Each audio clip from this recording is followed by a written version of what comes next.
Y el esposo le responde, no estoy perdido, sé a dónde estoy yendo. Y después de un buen rato de estar dando vueltas infructuosas, por fin se detienen a preguntar y descubren que sí. Hubiesen preguntado desde el primer momento ya habrían llegado a su destino.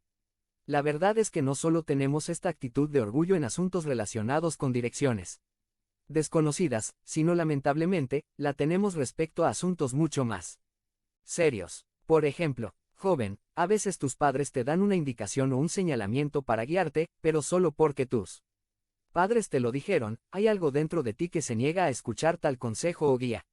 Quizá también te pase lo mismo cuando te quiere guiar tu cónyuge, tus suegros, tu jefe, tu subalterno, tu maestro, tu entrenador, etc. No importa quién sea, la verdad es que tenemos un problema de orgullo cuando se trata de recibir dirección y guía de alguien. Pero no solo el orgullo personal nos presenta dificultades para recibir la guía, sino también el hecho de que a veces existen muchas voces de consejo a tu alrededor. Cuando hay una situación problemática, cuando necesitas saber qué hacer, escuchas múltiples opiniones de la gente. Recibes consejos y opiniones acerca de tu situación de las personas que te rodean, de los medios de comunicación, de la cultura en la que vives, etc. En fin, hay un sinfín de voces diciéndote lo que debes hacer, a dónde debes ir, qué debes creer y desear, qué debes atesorar, para qué o quién debes vivir. Ese sinfín de voces nos aturde y confunde, dejándonos paralizados.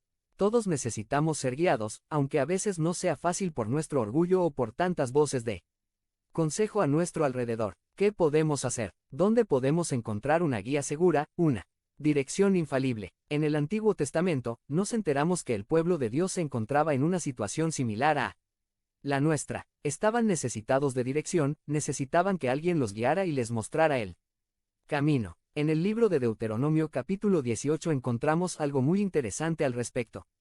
El pueblo de Israel había salido de Egipto por la poderosa mano de Dios, donde habían sido esclavos por largos años.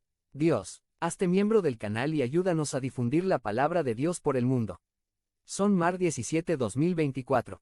Si crees en el poder de Dios comenta 11. Les había dado a alguien especial para que les guiara. Este hombre se llamó Moisés. Moisés era una especie de emisario de parte de Dios. Él les decía lo que Dios quería de ellos y hacia dónde debían ir. También era una especie de intercesor o intermediario. De hecho, en una ocasión cuando el pueblo estuvo al pie del monte Horeb, tuvieron pánico porque la voz de Dios fue para ellos estruendos tremendos. Y quedaron muy atemorizados de hablar con Dios, así que le pidieron a este Moisés, el emisario de Dios, que fuese el quien hablará con el Señor, y luego les dijera lo que él quería de ellos. La ley de Dios para su pueblo fue establecida por conducto de Moisés. La medida de lo bueno y lo malo, lo correcto y lo incorrecto, lo justo o injusto durante la historia del pueblo de Israel fue precisamente la ley de Dios establecida por este prominente personaje llamado Moisés. En Deuteronomio, Moisés ya se está despidiendo del pueblo. En breve él habría de morir y el pueblo iba a entrar a la tierra que Dios les había prometido. El emisario de Dios, el intercesor del pueblo ante Dios, les sería quitado. ¿Cómo sabrían entonces qué hacer y a dónde ir? Además, para poner las cosas más difíciles, la tierra a donde entrarían estaba llena de pueblos que escuchaban muchas voces falsas, es decir, en esos pueblos se consultaba a adivinos, agoreros, hechiceros, encantadores, magos. Y había un peligro latente que a falta de una guía clara el pueblo de Dios prestara oído a estas voces de consejo falso. Moisés lo dice así en el versículo 14. Las naciones cuyo territorio vas a poseer consultan a hechiceros y adivinos, pero a ti el Señor tu Dios no te ha permitido hacer nada de eso. El pueblo iba a estar rodeado de opciones, opiniones, teorías, explicaciones que Dios no aprobaba en lo absoluto. Estas voces eran las voces de autoridad entre las naciones con las que el pueblo de Dios iba a tener contacto, pero los hijos de Israel no debían prestar atención a estas voces. ¿Cómo conocerían la verdad una vez que Moisés les fuera retirado? ¿Quién vendría para guiar al pueblo con la verdad de Dios? Es entonces cuando Moisés habla por primera vez de un profeta, el profeta prometido.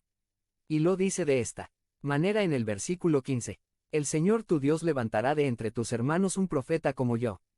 A él sí, lo escucharás. El profeta prometido en la antigüedad tenía algunas características. Iba a surgir de entre el mismo pueblo. No iba a ser alguien ajeno. Iba a ser de entre tus hermanos. Alguien que los conocería, los entendería y que se identificaría con ellos. Iba a ser como Moisés. de la estirpe o clase de Moisés. Un hombre que guíe al pueblo, que interceda por el pueblo, que hable al pueblo de parte de Dios. A él debían escuchar, no debían escuchar la guía que les intentarían dar los pueblos de los alrededores, sino debían escuchar únicamente la voz de aquel profeta prometido. Más adelante en el versículo 18, se reitera: por eso levantaré entre sus hermanos un profeta como tú. Pondré mis palabras en su boca, y él les dirá todo lo que yo le mande. El profeta prometido hablaría las palabras de Dios. Les mostraría a Dios y lo que el Señor quiere de ellos. El pueblo de Dios que necesitaba un guía en medio de tanta confusión la tendría en el profeta prometido. Se ha cumplido esta promesa de Dios. Ha venido ya el profeta como Moisés. El Nuevo Testamento nos responde con un sí enfático. El profeta prometido ha venido. La Biblia señala: hazte miembro del canal y ayúdanos a difundir la palabra de Dios por el mundo. Son Mar 17-2024. Habla con Dios en 5 minutos. Descripción del video. Que el profeta prometido desde tiempos de Moisés es Jesús de Nazaret. Por ejemplo, después de que Jesús hizo el milagro de la alimentación de las 5,000 personas con 5 panes y 2 peces, nos dice Juan 6:14, al ver la señal que Jesús había realizado, la gente comenzó a decir: en verdad este es el profeta, el que ha de venir al mundo. Y no fue solo la gente quienes reconocieron esto, sino los mismos apóstoles hablaron del profeta prometido en tiempos de Moisés, identificándolo como Jesucristo el Señor. Hechos 3. El profeta que hablaría las palabras de Dios, que nos mostraría al Padre y que daría dirección y guía es Jesús el Cristo. El profeta prometido que guía al pueblo de Dios en medio de la confusión es Jesús. Por eso decimos, solo Jesús es nuestro guía seguro. Así como el pueblo de Israel en el Antiguo Testamento iban a estar en contacto con pueblos que escuchaban voces no autorizadas por Dios para guiar la vida de la gente, así también nosotros, todos los días, simplemente